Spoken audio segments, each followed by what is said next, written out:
हर हर महादेव। दोस्तों आज हम बात करेंगे देव उठनी एकादशी की। कब है देव उठनी एकादशी? कार्तिक माह के शुक्ल पक्ष में पड़ने वाली दूसरी एकादशी को देव उठनी एकादशी कहा जाता है। इस बार देव उठनी एकादशी का व्रत 12 नवंबर को रखा जाएगा। ये एकादशी बेहद महत्वपूर्ण है। मान्यता है कि इस दिन भगवान विष्णु 4 माह तक सोने के बाद जागते हैं। इन 4 माहों में भगवान विष्णु के सोने के कारण सभी प्रकार के मांगलिक कार्य वर्जित होते हैं। भगवान विष्णु के पूर्ण जागने के बाद ही सभी मांगलिक कार्य संपन्न होते हैं। देव जागरण या उत्थान होने के कारण इसको देवोत्थान एकादशी भी कहते हैं। इस दिन उपवास रखने से और कथा सुनने का विशेष महत्व बताया गया है। तो अब जानते हैं देव उठनी एकादशी की तिथि और महत्वपूर्ण और शुभ मुहूर्त।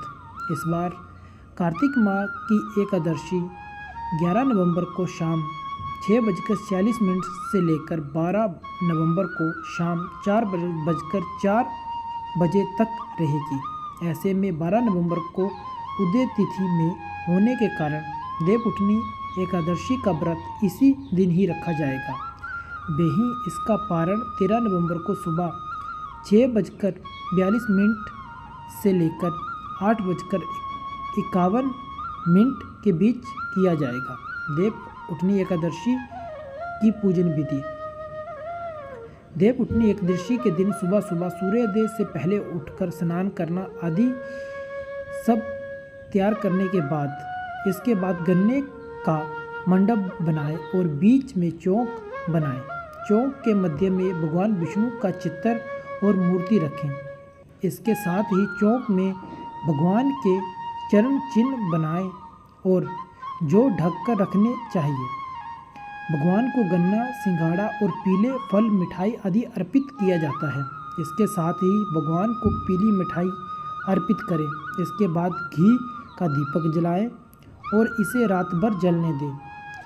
यहीं पर बैठकर विष्णु पुराण और व्रत कथा सुनें। देव उठनी एकादशी के नियम। देव उठनी एकादशी पर बहुत से नियम का पालन करना जरूरी होता है। इस दिन केवल निर्जला या जलीय पदार्थों पर ही उपवास रखना चाहिए। अगर व्रत रखने वाला रोगी, वृद्ध, बालक या व्यस्त व्यक्ति है तो वह केवल एक बेला का उपवास रख सकता है। इस दिन चावल और नमक से परहेज करना चाहिए। भगवान विष्णु की उपासना करना अच्छा रहता है। देव उठनी एकादशी के दिन तामसिक आहार का सेवन करने से बचना चाहिए। धार्मिक ग्रंथ के अनुसार इसके पीछे की एक कथा है जो इस दिन सुनने से आपको शुभ फलों की प्राप्ति होती है।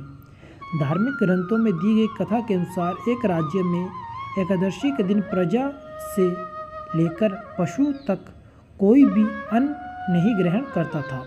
एक दिन भगवान विष्णु ने राजा की परीक्षा लेने की सोची और सुंदरी भेष बनाकर सड़क किनारे बैठ गए। राजा की भेंट जब सुंदरी से हुई तो उन्होंने उसके जहाँ बैठने का कारण पूछा तो स्त्री ने बताया कि वह बेसहारा है। राजा इसके रूप पर मोहित हो गए और बोले कि तुम रानी बनकर मेरे साथ महल चलो। सुंदर स्त्री के राजा के सामने शर्त रखी कि ये प्रस्ताव तभी स्वीकार करेगी जब उसे पूरे राज्य का अधिकार दिया जाएगा और वह जो बनाए राजा वो खाना होगा। राजा ने शर्त मान ली।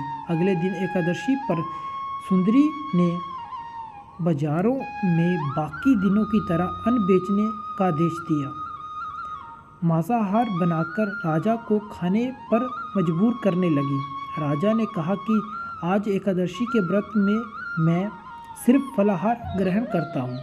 रानी ने शर्त याद दिलाते हुए राजा को कहा कि अगर ये तामसिक भोजन नहीं खाया तो मैं बड़े राजकुमार का सिर धड़ से अलग कर दूंगी। राजा ने अपनी स्थिति बड़ी रानी को बताई। बड़ी महारानी ने राजा से धर्म का पालन करने की बात कही और अपने बड़े बेटे का सिर काटने देने को मजबूर हो गया। राजा हताश थे और सुंदरी की बात न मानने पर राजकुमार का सिर देने को तैयार हो गए। सुंदरी के रूप में श्री हरि। राजा के धर्म के प्रति समर्पण को देख अति प्रसन्न हुए और उन्हें अपने असली रूप में आकर राजा को दर्शन दिए। विष्णु जी ने राजा को बताया कि तुम मेरी परीक्षा में सफल हुए, कहो क्या वरदान चाहिए। तो राजा ने इस जीवन के लिए प्रभु का धन्यवाद किया, कहा अब मेरा उद्धार कीजिए। राजा की प्रार्थना हरि ने स्वीकार की और वह मृत्यु के बाद वैकुंठ लोक चले गए। तो दोस्तों ये कथा उस दिन सुनने से आपको शुभ फलों की प्राप्ति होती है। तो दोस्तों अगर आपको हमारी ये वीडियो अच्छी लगी हो तो हमारी वीडियो को लाइक करें, चैनल को सब्सक्राइब करें और वीडियो को ज़्यादा से शेयर करें। कमेंट बॉक्स में हर हर महादेव लिखना ना भूलें, क्योंकि भगवान का नाम लेने से मन शांत और घर में सुख समृद्धि आती है। हर हर महादेव। जय हो देवों के देव महादेव।